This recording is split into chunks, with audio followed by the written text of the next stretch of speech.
Recognize members to ask questions under the 5-minute rule. I'm going to start with Immigration and Judiciary Committee members and then move on to our broader Democratic Caucus members. And instead of recognizing myself first, I'm going to recognize Ms. Ross because I know she has to leave. 5 minutes. Well, thank you very much for holding this hearing. Thank you so much to our witnesses for your extremely powerful testimony. And I want to focus a lot of my questions on the use of law enforcement and the National Guard. I'm from North Carolina. We know how important the National Guard was to us. For Hurricane Helene, something that the National Guard is proud to help with, a national disaster. We want to make sure that people who volunteer to be part of our military and part of our public safety are utilized in the highest and best way. Earlier this month, a federal judge ruled that President Trump's deployment of the National Guard in Los Angeles for law enforcement and immigration enforcement was illegal.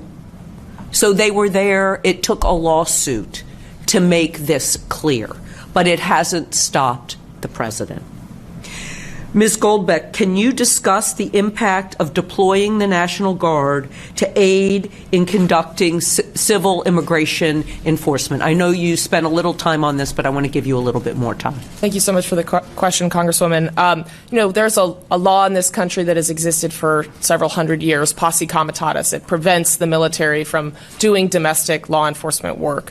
And this president seems intent on not just blasting through that law and all precedent, but to really change the way Americans see the military, to turn the military and the National Guard and active duty Marines or whoever he deploys next into a tool of domestic power and control.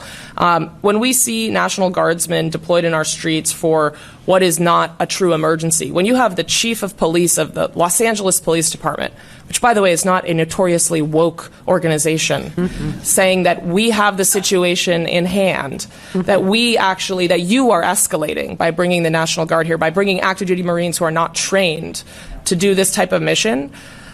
We know that the president's intent is escalation, not public safety. If he wanted to solve crime, if he wanted to crack down on criminals, he would ask local law enforcement what they needed.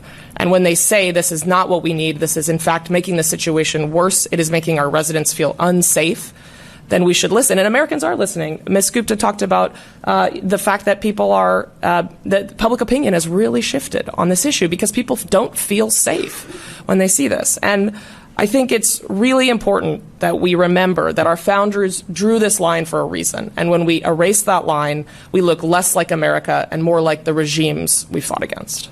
And just a final question for you, and you made reference to this, but in particular, we're about to have the anniversary of Hurricane Helene.